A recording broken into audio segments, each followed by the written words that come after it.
Hi hello ನಮಸ್ಕಾರ, ಹೇಗಿದ್ದೀರಿ ಎಲ್ಲರ? ನಾನಂತೂ ಬಂಬೋಟಾಗಿದ್ದೀನಿ. ನೀವು ಕೂಡ ಸಖತ್ತಾಗಿದ್ದೀರಾ ಅಂತ ಅಂದ್ಕೊಂಡಿದ್ದೀನಿ. ಏನಪ್ಪ ವಿಷಯ ಇವತ್ತು ಅಂತ ಹೇಳಿದ್ರೆ, ನಮ್ಮ ಹೊಸ 2022 ರಾಯಲ್ ಎನ್ಫೀಲ್ಡ್ ಕ್ಲಾಸಿಕ್ 350ನ ಒಂದು ರಿವ್ಯೂ ಮಾಡೋಣ ಅಂತ ಇದ್ದೀನಿ. ಮತ್ತು ಜೊತೆಗೆ ನಮ್ಮ ಹಳೆ ಕ್ಲಾಸಿಕ್ 350 ಕೂಡ ಇದೆ. 2022 ರಾಯಲ್ ಎನ್ಫೀಲ್ಡ್ ಕ್ಲಾಸಿಕ್ 350ಗೂ ಮತ್ತು ಹಳೆ ಕ್ಲಾಸಿಕ್ 350ಗೂ ಏನೆಲ್ಲ ಡಿಫ್ರೆನ್ಸ್ ಇದೆ, ಅದರಿಂದ ಏನೆಲ್ಲ ರಿಸರ್ಚ್ ಆ್ಯಂಡ್ ಡೆವಲಪ್ಮೆಂಟ್ ಮಾಡಿ ಏನೆಲ್ಲ ಚೇಂಜಸ್ ಮಾಡಿದ್ದಾರೆ, ಏನೆಲ್ಲ ಅಪ್ಗ್ರೇಡ್ ಮಾಡಿದ್ದಾರೆ. ನೋಡೋಕ್ಕೆ ಸಿಮಿಲರ್ ಕಾಣಿಸಿದ್ರು, but still some differences are there. So ಅದನ್ನೆಲ್ಲ ನಾನು ಕೊನೆ ತನಕ ಈ ವಿಡಿಯೋದಲ್ಲಿ ಹೇಳ್ತೀನಿ. ಸೊ ವಿಡಿಯೋನ ಎಲ್ಲೂ ಸ್ಕಿಪ್ ಮಾಡ್ದೇ ಲಾಸ್ಟ್ ತನಕ ವಿಡಿಯೋನ ನೋಡಿ. ಪಾರ್ಕಿಂಗ್ ಲೈಟ್, ಹೆಡ್ಲೈಟ್ ಮತ್ತು ಇಂಡಿಕೇಟರ್ ನೋಡಿದರೆ ಎಲ್ಲದರಲ್ಲೂ ನೋಟಿಸಬಲ್ ಚೇಂಜಸ್ ಇದೆ. ಪಾರ್ಕಿಂಗ್ ಲೈಟಲ್ಲಿ ಕೂಡ ನೋಟಿಸಬಲ್ ಚೇಂಜಸ್ ಮಾಡಿದ್ದಾರೆ. ನೀವು ಹಳೆ ಎನ್ಫೀಲ್ಡ್ ಕಂಪೇರ್ ಮಾಡಿದರೆ ಗೊತ್ತಾಗುತ್ತೆ, ಸ್ವಲ್ಪ ಚೇಂಜಸ್ ಕಾಣುತ್ತೆ. ಮತ್ತು ಇನ್ನು ಹೆಡ್ಲೈಟ್ ಬಂದರೆ ಅದರಲ್ಲಿ ಕ್ಲಿಯರ್ ಗ್ಲಾಸ್ ಇರಲಿಲ್ಲ, ಇದರಲ್ಲಿ ಕ್ಲಿಯರ್ ಗ್ಲಾಸ್ ಕೊಟ್ಟಿದ್ದಾರೆ. ಮತ್ತು ಅದರಲ್ಲಿ ಸ್ವಲ್ಪ ಕರ್ವ್ ಜಾಸ್ತಿ ಇತ್ತು. ಇದು ನೋಡೋಕ್ಕೆ ಫ್ಲಾಟಾಗಿ ಕಾಣಿಸಿದ್ರೆ ಸ್ವಲ್ಪ ಕರ್ವ್ ಇದೆ, ಗೊತ್ತಾಗಲ್ಲ, ಬಟ್ ಟಚ್ ಮಾಡಿದಾಗ ಫೀಲ್ ಮಾಡೋದು ಕರ್ವ್ ಇರೋದು. ಮತ್ತು ಇಂಡಿಕೇಟರ್ ಬಂದರೆ ಹಳೆ ಕ್ಲಾಸಿಕ್ 350ಯಲ್ಲಿ ಸ್ವಲ್ಪ ಇಂಡಿಕೇಟರ್ ದೊಡ್ಡ ಇತ್ತು, ಇದರಲ್ಲಿ ಸ್ವಲ್ಪ ಚಿಕ್ಕ ಮಾಡಿ ಕೊಟ್ಟಿದ್ದಾರೆ, ಸ್ಟೈಲಿಶಾಗಿ ಕೊಟ್ಟಿದ್ದಾರೆ ಅದಕ್ಕಿಂತ. ಮತ್ತು ಇನ್ನು ಮಡ್ಗಾಡ್ ವಿಷಯಕ್ಕೆ ಬಂದರೆ ಇದರಲ್ಲಿ ಸ್ವಲ್ಪ ಮಡ್ಗಾಡ್ನ ಬ್ರಾಡ್ ಮಾಡಿದರೆ. ಏನು ರೀಸನ್ ಅಂತ ಹೇಳಿದರೆ, ನಮ್ಮ ಟೈರ್ ನೋಡುವಾಗ ಹಳೆ ಟೈರಲ್ಲಿ ಹಳೆ ಕ್ಲಾಸಿಕಲ್ಲಿ 90/19 ಇತ್ತು ಟೈರು. ಇದನ್ನು ನಿಮಗೆ 100 ಸೈಜಿಗೆ ಅಪ್ಗ್ರೇಡ್ ಮಾಡಿದರೆ. ಈ 100 ಸೈಜ್ ಮಾಡೋದ್ರಿಂದ ನಮಗೆ ರೈಡಿಂಗಲ್ಲಿ ಸ್ವಲ್ಪ ಕಂಫರ್ಟಬಲ್ ಮತ್ತು ಒಂದು ಕಾನ್ಫಿಡೆನ್ಸ್ ಹೆಚ್ಚಾಗುತ್ತೆ. ಇನ್ನು ಬ್ರೇಕ್ ಬಗ್ಗೆ ಮಾತಾಡಿದರೆ, ನಿಮಗೆ ಫ್ರಂಟಲ್ಲಿ ಡಬಲ್ ಪಿಸ್ಟಿನ್ ಬೈಬ್ರಿ ಕ್ಯಾಲಿಪರ್ ಇದೆ, ಮತ್ತು ಬ್ಯಾಕಲ್ಲಿ ಕೂಡ ಸಿಂಗಲ್ ಪಿಸ್ಟಿನ್ ಬೈಬ್ರಿ ಕ್ಯಾಲಿಪರ್ ಇದೆ. ಇನ್ನು ಡಿಸ್ಕ್ ಸೈಜ್ ಬಗ್ಗೆ ಮಾತಾಡೋದಾದರೆ, ಆ್ಯಕ್ಚುಲಿ ನಿಮಗೆ ಹಳೆ ಕ್ಲಾಸಿಕ್ 350ಗೂ ಮತ್ತು ಇದಕ್ಕೂ ಕಂಪೇರ್ ಮಾಡಿದರೆ, ಇದು ಬೋತ್ ಫ್ರಂಟ್ ಮತ್ತು ಬ್ಯಾಕ್ ಎರಡೂ ಕೂಡ ಡಿಸ್ಕ್ ಒಂದು 10 mm ಜಾಸ್ತಿ ಮಾಡಿದ್ದಾರೆ. ಯಾಕಂತೇಳಿದ್ರೆ ನಿಮಗೆ ಸ್ಟಾಪಿಂಗ್ ಡಿಸ್ಟೆನ್ಸ್ ಮತ್ತು ಬ್ರೇಕ್ ಬೈಟ್ನ ಎನ್ಹಾನ್ಸ್ ಮಾಡೋದಕ್ಕೆ ಒಂದೊಂದು ಸೈಜ್ನ 10 mm ಸೈಜ್ನ ಜಾಸ್ತಿ ಮಾಡಿದರೆ. ಇದರಿಂದ ನಿಮಗೆ ಸ್ಟಾಪಿಂಗ್ ಡಿಸ್ಟೆನ್ಸ್ ಸ್ವಲ್ಪ ಕಡಿಮೆ ಆಗುತ್ತೆ. ಅದಾದಮೇಲೆ ಬ್ರೇಕ್ ಬೈಟ್ ಕೂಡ ಒಂದು ಎನ್ಹಾನ್ಸ್ ಆಗುತ್ತೆ. ಸ್ವಲ್ಪ ಅಗ್ರೆಸಿವ್ ಆಗಿ ಬ್ರೇಕ್ ಹಿಡಿಯುತ್ತೆ. ಸೊ ನೋಡೋಣ, ಓಡಿಸ್ತೀವಲ್ಲ ಅವಾಗ ಗೊತ್ತಾಗುತ್ತೆ ಬ್ರೇಕ್ ಕತೆ ಏನಾಗಿದೆ ಏನಂತ ಹೇಳಿ. ಹಳೆ ಎನ್ಫೀಲ್ಡಲ್ಲಿ ಸ್ವಲ್ಪ ಬ್ರೇಕ್ ಲ್ಯಾಗ್ ಇತ್ತು, ಅಂದರೆ ಅದನ್ನು ಸಾರ್ಟ್ ಔಟ್ ಮಾಡಿದ್ದಾರೆ ಅಂತ ಅನ್ಕೋತೀನಿ. ಮತ್ತು ಇನ್ನೊಂದು ವಿಷಯ ಏನಂತ ಹೇಳಿದ್ರೆ, ಹಳೆ ಕ್ಲಾಸಿಕ್ 350ಯಲ್ಲಿ ನಮಗೆ ಚೈನ್ ಇರ್ತೈತಲ್ಲ, ಚೈನ್ ಬಂದು ನಮಗೆ ರೈಟ್ ಸೈಡ್ ಇರ್ತಾಯಿತ್ತು. ಬಟ್ ಇದರಲ್ಲಿ ನಮಗೆ ಡಿಸ್ಕ್ನ ರೈಟ್ ಸೈಡಿಗೆ ಕೊಟ್ಬಿಟ್ಟು ಚೈನ್ನ ಲೆಫ್ಟ್ ಸೈಡಿಗೆ ಕೊಟ್ಟಿದ್ದಾರೆ. ಸೊ ಈ ಗಾಡೀಲಿ ಇದರಲ್ಲೆಲ್ಲ ನೀಟಾಗಿ ಕವರ್ ಮಾಡಿ ನಿಮಗೆ ಫಿಲಪ್ ಮಾಡಿ ಕೊಟ್ಟಿದ್ದಾರೆ. ಹಳೆ ಗಾಡಿಯಲ್ಲಿ ನೋಡಿ ನಿಮಗೆ ಇಲ್ಲೆಲ್ಲ ಸ್ವಲ್ಪ ಗ್ಯಾಪ್ ಕಾಣಿಸ್ತಿತ್ತು. ಮತ್ತು ಈಚೆ ಸೈಡ್ ಇದು ಬಾಕ್ಸ್ ಟೈಪ್ ಇತ್ತು, ಇದನ್ನು ಓವಲ್ ಶೇಪ್ ಆಗಿ ಮಾಡಿ ಕೊಟ್ಟಿದ್ದಾರೆ. ಲೈಟ್ ಕವರ್ಲ್ಲಿ ಕೂಡ ಡಿಸೈನ್ಸ್ ಲೈಟಾಗಿ ಚೇಂಜಸ್ ಆಗಿದೆ. ನೆಕ್ಸ್ಟ್ ಸೀಟ್ ನೋಡಿದ್ರೆ, ನಿಮಗೆ ಹಳೆ ಗಾಡಿಯಲ್ಲಿ ಸ್ಪ್ರಿಂಗ್ ಇರ್ತಿತ್ತು, ಬಟ್ ಇದರಲ್ಲಿ ನಿಮಗೆ ಸ್ಪ್ರಿಂಗ್ ಇಲ್ಲ. ಆದರೂ ಸೀಟ್ ಸ್ವಲ್ಪ ಕಂಫರ್ಟಬಲ್ ಆಗಿದೆ ಅಂತ ಅನ್ಕೋತೀನಿ, ಸ್ವಲ್ಪ ಸ್ಮೂತ್ ಆಗಿದೆ. ಗಾಡಿ ಓಡಿಸ್ ನೋಡಿದ್ರೆ ಗೊತ್ತಾಗುತ್ತೆ. ಇವನ್ ಬ್ಯಾಕ್ ಸೈಡ್ ಸೀಟ್ ಕೂಡ ನಿಮಗೆ ಸ್ವಲ್ಪ ಬ್ರಾಡ್ನೆಸ್ ಜಾಸ್ತಿ ಮಾಡಿದ್ದಾರೆ. ಹಳೆದ್ರಲ್ಲಿ ಸ್ವಲ್ಪ ಬ್ರಾಡ್ ಇರಲಿಲ್ಲ, ಸ್ವಲ್ಪ ನ್ಯಾರೋ ಆಗಿತ್ತು. ನೋಡಿ, ನಿಮಗೆ ಹಳೆ ಸೀಟು ಇಷ್ಟೇ ಸಿಗ್ತಾಯಿತ್ತು, ಬಟ್ ನಿಮಗೆ ಹೊಸ ಗಾಡಿಯಲ್ಲಿ ಸೀಟ್ ಕಂಪೇರ್ ಮಾಡಿದರೆ ಆಲ್ಮೋಸ್ಟ್ ಒಂದು 3 ಇಂಚಸ್ ಅಗಲ ಮಾಡಿದ್ದಾರೆ. ಸೊ ಪೀಳಿಯನ್ಗೆ ಒಂದು ರೈಡಿಂಗ್ ಹೋಗುವ ಕೂತ್ಕೊಳ್ಳೋಕ್ಕೆ ಒಂದು ಕಂಫರ್ಟಬಲ್ ಆಗುತ್ತೆ. ಇನ್ನು ಇವನ್ ರೈಡರ್ ಕೂಡ ಒಂದು ಕಂಫರ್ಟಬಲ್ ಸೀಟ್ ಸಿಗುತ್ತೆ. ಬಟ್ ಸ್ಪ್ರಿಂಗ್ನ ಯಾಕೆ ತೆಗೆದಿದ್ದಾರೆ ಅಂತ ಗೊತ್ತಿಲ್ಲ, ನೋಡೋಣ ಗಾಡಿ ಓಡಿಸ್ಬೇಕಾದ್ರೆ ಗೊತ್ತಾಗುತ್ತೆ ಯಾವ ಥರ ಫೀಲ್ ಆಗುತ್ತೆ ಅಂತ. ಸ್ಪ್ರಿಂಗ್ ಕೊಟ್ಟಿದ್ದರೆ ಚೆನ್ನಾಗಿರ್ತೈತೆ ಅಂತ ಅಂದ್ಕೊಳ್ತೀನಿ. ಸೊ ಇಂಜಿನ್ ವಿಷಯಕ್ಕೆ ಬಂದರೆ, ನಿಮಗೆ 349cc single cylinder air cool engine ಸಿಗುತ್ತೆ. ಮತ್ತು ನಿಮಗೆ 350 ಮೀಟಿಯರಲ್ಲಿ ನೋಡ್ತಿರಲ್ಲ, ಸೊ ಸೇಮ್ ಇಂಜಿನೇ ಇದಕ್ಕೆ ಇನ್ಸ್ಟಾಲೇಷನ್ ಮಾಡಿ ಕೊಟ್ಟಿದ್ದಾರೆ. ಅದಕ್ಕೂ ಇದಕ್ಕೂ ಏನೂ ಡಿಫ್ರೆನ್ಸ್ ಇಲ್ಲ. ಹಳೆ ಗಾಡಿ ಇಂಜಿನ್ ನೋಡಿದರೆ ಆಲ್ಮೋಸ್ಟ್ ಎಲ್ಲ ನೋಡಿರ್ತೀರ, ಬಟ್ ನೋಡೋಕ್ಕೆ ಈ ಥರ ಇತ್ತು. ಬಟ್ ಇದನ್ನು ನಿಮಗೆ ಆಲ್ಮೋಸ್ಟ್ ಡಿಸೈನ್ನ ಚೇಂಜ್ ಮಾಡಿ ಕೊಟ್ಟಿದ್ದಾರೆ. ಈ ಇಂಜಿನ್ ಬಂದು ನಿಮಗೆ 20 bhp ಪ್ರೊಡ್ಯೂಸ್ ಮಾಡುತ್ತೆ ಮತ್ತು 27 Nm ಟಾರ್ಕ್ ಪ್ರೊಡ್ಯೂಸ್ ಮಾಡುತ್ತೆ. ಸೊ ನೋಡೋಣ ಗಾಡಿ ಓಡಿಸೋಕೆ ಯಾವ ಥರ ಇದೆ, ಗಾಡಿ ದಮ್ ಯಾವ ಥರ ಇದೆ, ಓಡಿಸ್ಬೇಕಾದ್ರೆ ನೋಡೋಣ. ನೆಕ್ಸ್ಟ್ ನಮಗೆ ಫುಟ್ ಪೆಗು ಮತ್ತು ಗೇರ್ ಲಿವರ್ಸು ಫ್ರಂಟ್ ಮತ್ತು ಬ್ಯಾಕ್ ಫುಟ್ ಪೆಗ್ ಕೂಡ ಎರಡು ಚೇಂಜ್ ಮಾಡಿದ್ದಾರೆ. ನಿಮಗೆ ನೋಡಿದರೆ ಹಳೆ ಕ್ಲಾಸಿಕಲ್ ಆಗಲಿ ಸ್ಟ್ಯಾಂಡರ್ಡ್ ಆಗಲಿ ನಿಮಗೆ ಇದು ಫೋಲ್ಡೇಬಲ್ ಇರಲಿಲ್ಲ, ಬಟ್ ಇದರಲ್ಲಿ ನಿಮಗೆ ಫೋಲ್ಡೇಬಲ್ ಫುಟ್ ಪೆಗ್ ಕೊಟ್ಟಿದ್ದಾರೆ. ಅದೊಂದು ಅಡ್ವಾಂಟೇಜ್ ಅನ್ಕೋಬೋದು. ಏನಾದ್ರು ಗಾಡಿ ಕ್ರ್ಯಾಶ್ ಆದರೆ ಸ್ವಲ್ಪ ಫುಟ್ ಪೆಗ್ಸು ಫೋಲ್ಡ್ ಆಗುತ್ತೆ. ಇದರಲ್ಲಾದರೆ ನಿಮಗೆ ಫೋಲ್ಡ್ ಆಗ್ತಾಯಿಲ್ಲ, ಆಲ್ಮೋಸ್ಟ್ ಎಲ್ಲ ಬೆಂಡ್ ಆಗ್ತಿತ್ತು. ಇನ್ನು ಬ್ಯಾಕಲ್ಲಿ ಬಂದರೆ ನಿಮಗೆ ರೌಂಡ್ ಸಿಗ್ತಾಯಿತ್ತು, ಬಟ್ ಇದರಲ್ಲಿ ನಿಮಗೆ ಫ್ಲಾಟಾಗಿ ಕೊಟ್ಟಿದ್ದಾರೆ. ಆ್ಯಂಡ್ ರಬ್ಬರ್ ಪ್ಯಾಡಿಂಗ್ ಕೂಡ ಕೊಟ್ಟಿದ್ದಾರೆ. ಅದು ನಿಮಗೆ ಸ್ವಲ್ಪ ವೈಬ್ರೇಷನ್ ಫೀಲ್ನ ಕಡಿಮೆ ಮಾಡ್ಬೋದು ಬೋತ್ ಪಿಲಿಯನ್ ಮತ್ತು ರೈಡರ್ಗೆ.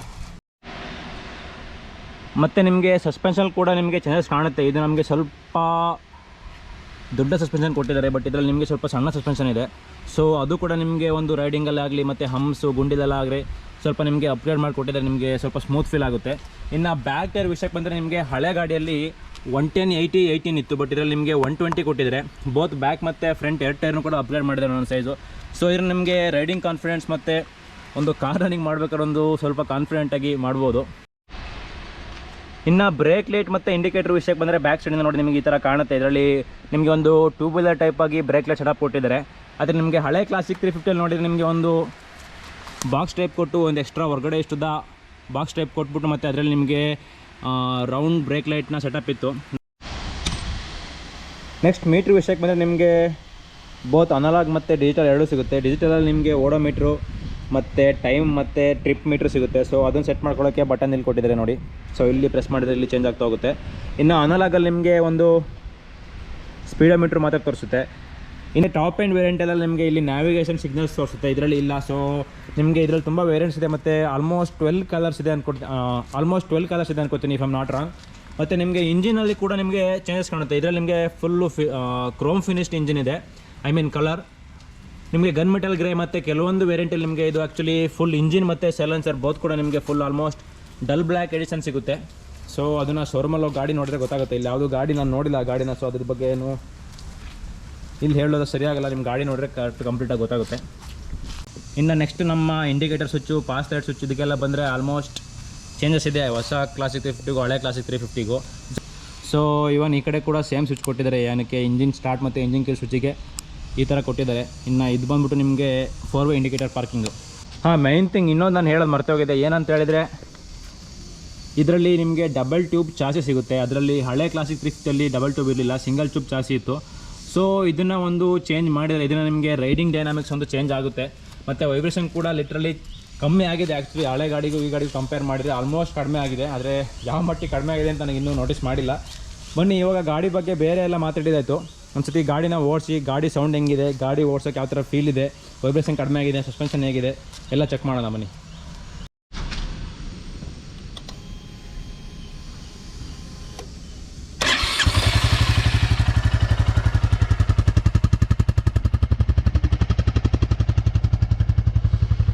ಸೌಂಡ್ ಕೂಡ ಡೀಸೆಂಟಾಗಿ ಚೆನ್ನಾಗಿದೆ ಅಂತ ಅನ್ಕೋತೀನಿ. ಒಂದು ರೇವ್ ಹೊಡೆದು ಬನ್ನಿ.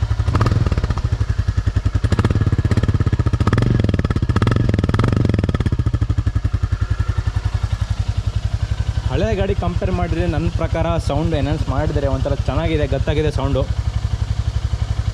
ಬನ್ನಿ ಗಾಡಿನ ಓಡಿಸಿ ನೋಡೋಣ. ಕ್ಯಾಮ್ರಾನ ಹೆಲ್ಮೆಟಿಗೆ ಯೂಸ್ ಮಾಡ್ಕೋತೀನಿ. ಗಾಡಿನ ಗೇಟಿಂದ ಹೊರಗಡೆ ತಂದೀನಿ, ಬನ್ನಿ ಗಾಡಿ ಓಡಿಸಿ ನೋಡೋಣ.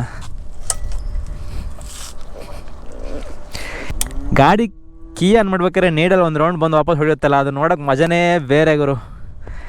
ಮತ್ತು ಗಾಡಿ ವೆಯ್ಟ್ ಬಂದು 190 kgs ಇದೆ. ಆದರೆ ಅಷ್ಟೊಂದು ಫೀಲ್ ಆಗಲ್ಲ ಅಷ್ಟೊಂದು ವೈಟ್ ಇದೆ ಅಂತ. ಅದಕ್ಕೆ ರೀಸನ್ ಏನಂದರೆ ಸೀಟ್ ಹೈಟು. ಸೀಟ್ ಹೈಟ್ ಬಂದು ಆ್ಯಕ್ಚುಲಿ ಇದು 800 mm to 805 mm ಇದೆ. ನಾನು 5.6 ಇದ್ದೀನಿ.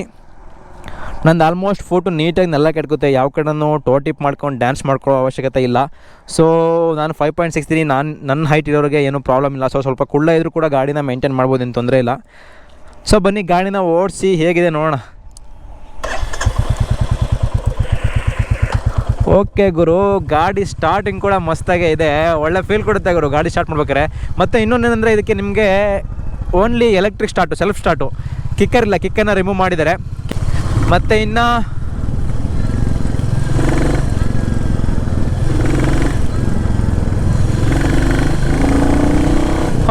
ಸಖತ್ತಾಗಿದೆ ಗುರು, ಮಾತ್ರ ಪುಲ್ಲಿಂಗ್ ಮಾತ್ರ ಆಸಮ್ ಅನ್ಕೊಳ್ಳಿ.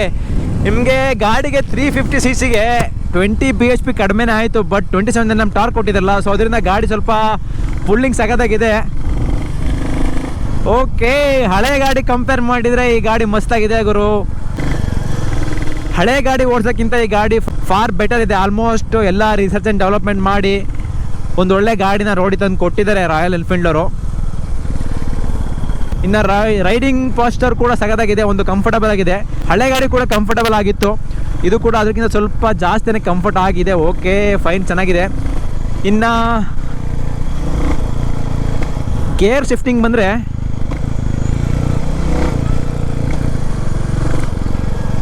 ನೀವು ನೋಟಿಸ್ ಮಾಡಿರ್ಬೋದು, ಹಳೆ ಗಾಡಿ ಯಾರ್ಯಾರು ಓನರ್ ಇದ್ದೀರಾ, ಯಾರ್ಯಾರು ಓನ್ ಮಾಡಿದರೆ ಹಳೆ ಗಾಡಿನ, ಅದರಲ್ಲಿ ಗೇರ್ ಶಿಫ್ಟಿಂಗ್ ಸ್ವಲ್ಪ ಪ್ರಾಬ್ಲಮ್ಯಾಟಿಕ್ ಆಗಿತ್ತು. ಆ್ಯಕ್ಚುಲಿ ಶಿಫ್ಟು ಅಷ್ಟೊಂದು ಕ್ಲೀನಾಗಿ ಆಗ್ತಿರಲಿಲ್ಲ, ಸ್ವಲ್ಪ ತೊಂದರೆ ಕೊಡ್ತಾಯಿತ್ತು. ಬಟ್ ಇದರಲ್ಲಿ ಬಟರ್ ಸ್ಮೂತ್ ಆಗಿದೆ ಮಾತ್ರ, ಗೇರ್ ಶಿಫ್ಟಿಂಗ್ ಮಸ್ತಾಗಿದೆ. ಗೇರ್ ಶಿಫ್ಟಿಂಗು ಅದರಲ್ಲಿ ಏನೂ ಪ್ರಾಬ್ಲಮ್ಸ್ ಇಲ್ಲ. ಇವನ್ ನ್ಯೂಟ್ರಲ್ ಕೂಡ ಹಾಕೋಕ್ಕೆ ಯಾವುದೇ ಥರ ಪ್ರಾಬ್ಲಮ್ಸ್ ಆಗಲ್ಲ. ಅದರಲ್ಲಿ ನ್ಯೂಟ್ರಲಿಂದ ಫಸ್ಟಿಗೆ ಅಥವಾ ಸೆಕೆಂಡಿಗೆ ಹಾಕ್ಬೇಕಾದ್ರೆ ಒಂದು ಸೌಂಡ್ ಬರ್ತಿತ್ತು, ಕಟ್ ಕಟ್ ಅಂತ ಸೌಂಡ್ ಬರ್ತಿತ್ತು, ಅವಾಗ ಎದೆಗೆ ಸುತ್ತಿಗೆ ಅಂತ ಹೊಡೆದಂಗೆ ಆಗ್ತಿತ್ತು. ಬಟ್ ಇದರಲ್ಲಿ ಆ ಪ್ರಾಬ್ಲಮ್ ಎಲ್ಲ ನೀಟಾಗಿ ರೆಕ್ಟಿಫೈ ಮಾಡಿ ಮಸ್ತಾಗಿ ಕೊಟ್ಟಿದ್ರೆ ಬಟರ್ ಸ್ಮೂತಾಗಿ ಮಾತ್ರ ಗೇರ್ಸ್ ಬೀಳುತ್ತೆ. ಅದು ಬಿಟ್ಟರೆ ಇನ್ನು ಈ ಗಾಡಿ ಬಗ್ಗೆ ಹೇಳಬೇಕು ಅಂದರೆ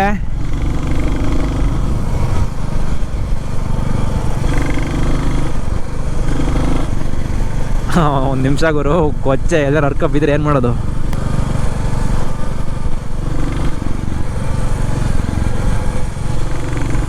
ಓಕೆ, ಗಾಡಿ ಹ್ಯಾಂಡ್ಲಿಂಗ್ ಮಾತ್ರ ಮಸ್ತಾಗಿದೆ ಗುರು, ಕ್ರೇಜಿ ಆಗಿದೆ ಹ್ಯಾಂಡ್ಲಿಂಗ್ ಕೂಡ. ನಿಮಗೆ ಟೈರ್ ಸೈಜ್ ದೊಡ್ಡ ಮಾಡಿದ್ರಲ್ಲ, ಬೋತ್ ಫ್ರಂಟ್ ಕೂಡ ಮತ್ತು ಬ್ಯಾಕ್ ಕೂಡ ಚೇಂಜ್ ಮಾಡಿದ್ರಲ್ಲ. ಐ ಮೀನ್ ಒಂದು 10 mm ಫ್ರಂಟು 90 ಇತ್ತು, ಇವಾಗ 100 ಮಾಡಿದ್ದಾರೆ. ಬ್ಯಾಕು 110 ಇತ್ತು, 120 ಮಾಡಿದ್ದಾರೆ. ಸೊ ಅದರಿಂದ ನಿಮಗೆ ಒಂದು ಗಾಡಿ ಕಂಫರ್ಟೇಬಲ್ ಆಗುತ್ತೆ.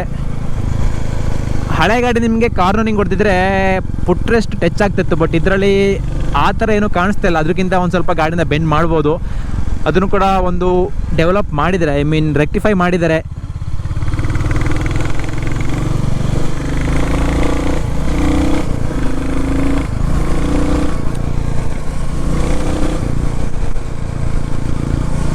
ಓಕೆ, ಹ್ಯಾಂಡ್ಲಿಂಗ್ ಬಗ್ಗೆ ಮಾತಾಡೋಂಗಿಲ್ಲ, ಗಾಡಿ ಸಖತ್ತಾಗಿದೆ ಮಾತ್ರ.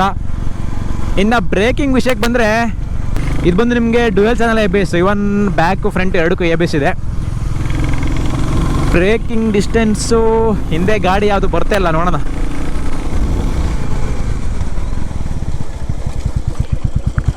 ಕ್ರೇಜಿ ಅಂದ್ಕೊಳ್ಳಿ. ಬ್ರೇಕಿಂಗ್ ಡಿಸ್ಟೆನ್ಸ್ ಕೂಡ ಕಂಪ್ಯಾರಿಟಿವ್ಲಿ ಕಡಿಮೆ ಆಗಿದೆ. ಐ ಮೀನ್ ಬ್ರೇಕಿಂಗ್ ರೆಸ್ಪಾನ್ಸ್ ಕೂಡ ಚೆನ್ನಾಗಿದೆ, ಬೈಟ್ ಕೂಡ ಚೆನ್ನಾಗಿದೆ, ಕ್ವಿಕ್ ರೆಸ್ಪಾನ್ಸ್ ಇದೆ. ಕ್ಲಚ್ ಲಿವರ್ ಮತ್ತು ಬ್ರೇಕ್ ಲಿವರ್ ಕೂಡ ಇದು ಎರಡು ಸ್ವಲ್ಪ ಡಿಸೈನ್ ಚೇಂಜ್ ಮಾಡಿದೆ. ಅದು ಸ್ವಲ್ಪ ಕರ್ವ್ ಇತ್ತು, ಇದನ್ನು ಫ್ಲ್ಯಾಟಾಗಿ ಮಾಡಿಕೊಟ್ಟಿದ್ದಾರೆ. ಯೂಸ್ ಮಾಡೋಕೆ ಒಂಥರ ಚೆನ್ನಾಗುತ್ತೆ. ಓಕೆ, ಕಂಫರ್ಟೇಬಲ್ ಆಗಿದೆ. ಇನ್ನು ಹ್ಯಾಂಡಲ್ ಬಾರ್ ಗ್ರಿಪ್ಪರ್ ಕೂಡ ಸ್ವಲ್ಪ ಸ್ಮೂತಾಗಿದೆ. ಇಲ್ಲಿ ಆ್ಯಕ್ಚುಲಿ ಇಲ್ಲಿ ಕರ್ವ್ ಇದೆ, ಇಲ್ಲಿ ಸ್ವಲ್ಪ ತಿಕ್ಕಿದೆ, ಇಲ್ಲಿ ತಿನ್ನಿದೆ. ಸೊ ಇಟ್ಕೊಳ್ಳೋಕ್ಕೆ ಒಂದು ಕರೆಕ್ಟಾಗಿ ಕೈಗೆ ಹೇಳಿ ಮಾಡಿಸ್ದಂಗೆ ಕೂರುತ್ತೆ ಮಾತ್ರ. ಅದು ಕೂಡ ಸಖತ್ತಾಗಿದೆ, ಕಂಫರ್ಟೇಬಲ್ ಆಗಿದೆ. ಇನ್ನು ಅದು ಬಿಟ್ಟರೆ ಗಾಡೀಲಿ ಯಾವುದೇ ಥರ ವೈಬ್ರೇಷನ್ ಇಲ್ಲ, ಆಲ್ಮೋಸ್ಟ್ ವೈಬ್ರೇಷನ್ ಕಡಿಮೆ ಮಾಡಿದ್ದಾರೆ. ಓಕೆ, ಸಸ್ಪೆನ್ಷನ್ ಕೂಡ ಚೆನ್ನಾಗಿದೆ ಗುರು, ನಾಟ್ ಬ್ಯಾಡ್ ಆ್ಯಕ್ಚುಲಿ. ಹಳೆ ಗಾಡಿ ಸಸ್ಪೆನ್ಷನು ಚೆನ್ನಾಗಿತ್ತು, ಅದು ಕಂಫರ್ಟಬಲ್ ಆಗಿತ್ತು, ಅದು ಅಷ್ಟೇ ಎತ್ತಾಗ್ತಿರಲಿಲ್ಲ. ಮತ್ತು ಇನ್ನೊಂದಂದರೆ ಗಾಡಿದು ಸ್ವಲ್ಪ ಟಯರು 19 ಇಂಚಸ್ ಅಲ್ಲ ಫ್ರಂಟು, ಸೊ ಅದರಿಂದ ಸ್ವಲ್ಪ ಕಂಫರ್ಟ್ ಆಗುತ್ತೆ. ಗುಂಡಿ ಆಗಿದ್ರೆ ಹಂಪ್ಸ್ ಹಾರಿಸ್ಬೇಕಾದ್ರೆ ಸ್ವಲ್ಪ ಚೆನ್ನಾಗುತ್ತೆ. ಐ ಮೀನ್ ಜಾಸ್ತಿ ಎತ್ತಾಗ್ದಂಗೆ ಅನಿಸಲ್ಲ. ಇನ್ನು ಸೀಟಿಗೆ ಸ್ಪ್ರಿಂಗ್ ಕೊಟ್ಟಿಲ್ಲ ಅಂತ ಇದ್ದೆ. ಓಕೆ, ಸ್ಪ್ರಿಂಗು ಇಲ್ಲ ಅಂತ ಹೇಳಿದ್ರೆ ಸ್ವಲ್ಪ ಕಂಫರ್ಟಬಲ್ ಆಗಿದೆ. ನಿಮಗೆ ಕಂಪ್ಯಾರಿಟಿವ್ಲಿ ಸೇಮ್ ಅದೇ ಕಂಫರ್ಟ್ ಸಿಗುತ್ತೆ, ಅದಕ್ಕಿಂತ ಇನ್ನೂ ಕಂಫರ್ಟ್ ಸಿಗುತ್ತೆ. ಸ್ಪ್ರಿಂಗ್ ಕೊಟ್ಟಿಲ್ಲ ಅಂದರೂ ಕೂಡ ಇದರಲ್ಲಿ ಕಂಫರ್ಟ್ ಸಿಗ್ತಾಯಿದೆ. ಅಂದರೆ ಆಲ್ಮೋಸ್ಟ್ ಒಳ್ಳೆ ಕುಷನಾಗಿ ಕೊಟ್ಟಿದ್ದಾರೆ. ಸೊ ಸೀಟ್ ಬಗ್ಗೆ ಏನು ಮಾತಾಡೋಂಗಿಲ್ಲ, ಅದ್ರ ಬಗ್ಗೆ ನೆಗೆಟಿವ್ ಒಪಿನಿಯನ್ಸ್ ಇಲ್ಲ. ಇದರಲ್ಲಿ ಒಂದು ಮಿಸ್ಸಿಂಗ್ ಏನಪ್ಪ ಅಂತ ಹೇಳಿದರೆ, ನನಗೆ ಕಿಕ್ ಸ್ಟಾರ್ಟ್ ಇರಬೇಕಾಗಿತ್ತು ಗುರು. ಕಿಕ್ ಹೊಡಿಯೋದು ಮಜನೇ ಬೇರೆ, ಅದು ಎಲ್ಲರ ಕೆಲವು ಕಿಕ್ ಹೊಡಿಯೋಕ್ಕಾಗಲ್ಲ. ಆಲ್ಮೋಸ್ಟ್ ಯಾರ್ಯಾರಿಗ ಬಂದ್ಬಿಟ್ಟು ಗಾಡಿ ಕಿಕ್ ಕೊಟ್ಟು ಸ್ಟಾರ್ಟ್ ಮಾಡೋ ಗುರು ಅಂದರೆ ದೇವರನ್ನ ಯಾವ ಕಾರಣಕ್ಕೂ ಒಂದೇ ಕಿಕ್ಕಿಗೆ ಸ್ಟಾರ್ಟ್ ಆಗಲ್ಲ. ಅದು ಆ್ಯಕ್ಚುಲಿ ನೀವು ಯೂಸ್ ಟು ಇದ್ರಿ, ಆ ಗಾಡಿ ಸ್ಟಾರ್ಟ್ ಮಾಡೋಕೆ ಗೊತ್ತು, ನೀಟಾಗಿ ಸ್ಟಾರ್ಟ್ ಮಾಡಿ ಅಭ್ಯಾಸ ಇದೆ ಅಂತ ಹೇಳಿದ್ರೆ ಅದೊಂದು ನ್ಯಾಕ್ ಇದೆ ಗುರು. ಆ ನ್ಯಾಕಲ್ಲಿ ಹೊಡೆದ್ರೆ ಮಾತ್ರ ನಿಮಗೆ ಗಾಡಿ ಸ್ಟಾರ್ಟ್ ಆಗೋದಿಲ್ಲ, ಅಂದರೆ ಕಿಕ್ ಸ್ಟಾರ್ಟಲ್ಲಿ ಸ್ವಲ್ಪ ಸ್ಟಾರ್ಟ್ ಆಗ್ತಿರಲಿಲ್ಲ. ಓಕೆ, ಓವರಾಲ್ ನನಗೆ ಆಲ್ಮೋಸ್ಟ್ ಎಲ್ಲ ಇಷ್ಟ ಆಯಿತು. ಇದರಲ್ಲಿ ಮಿಸ್ ಆಗಿದ್ದೇನೆ ಅಂತ ಹೇಳಿದ್ರೆ ನನಗೆ ಆ್ಯಕ್ಚುಲಿ ನನ್ನ ಪರ್ಸ್ನಲ್ ಒಪಿನಿಯನ್ ಹೇಳ್ತಿರೋದು ನಾನು. ಕಿಕ್ ಸ್ಟಾರ್ಟ್ ಒಂದು ಇರಬೇಕಾಗಿತ್ತು. ಮತ್ತು ಇನ್ನು ಹಿಂದೆ ಬ್ರೇಕ್ ಲೈಟ್ ಒಂದು ಮಿಸ್ ಮಾಡ್ಕೋತೀನಿ. ನನಗೆ ಅದು ಆ್ಯಕ್ಚುಲಿ ತುಂಬ ಇಷ್ಟ ಆಯಿತು ಹಳೆ ಗಾಡಿದು. ಇದೇನು ಚೆನ್ನಾಗಿಲ್ಲ ಅಂತಿಲ್ಲ, ಬಟ್ ಅದು ಇನ್ನೂ ಚೆನ್ನಾಗಿತ್ತು. ಸೊ ಹೇಗಿತ್ತು ವಿಡಿಯೋ ಇಷ್ಟ ಆದರೆ ಲೈಕ್ ಮಾಡಿ, ಫ್ರೆಂಡ್ಸ್ಗೆಲ್ಲ ಶೇರ್ ಮಾಡಿ. ಇವತ್ತಿನ ವೀಡಿಯೋನ ನಾನು ಇಲ್ಲಿಗೆ ಎಂಡ್ ಮಾಡ್ತಾಯಿದ್ದೀನಿ. ಇನ್ನು ನೆಕ್ಸ್ಟ್ ವೀಡಿಯೋದಲ್ಲಿ ಸಿಗೋಣ. ಅಲ್ಲಿ ತನಕ ಟಾಟಾ, ಬಾಯ್, ಟೇಕ್ ಕೇರ್. ನೋಡಿ ನಿಮಗೆ ಯಾವ ಗಾಡಿ ಬೇಕು ಹೇಳಿ, ನೆಕ್ಸ್ಟ್ ಅದನ್ನು ರಿವ್ಯೂ ಮಾಡ್ತೀನಿ. ನನ್ನ ಬೇಬಿ ಇಲ್ಲೇ ನಿಂತಿದೆ. Okay, see you in the next video. Tata, bye, take care.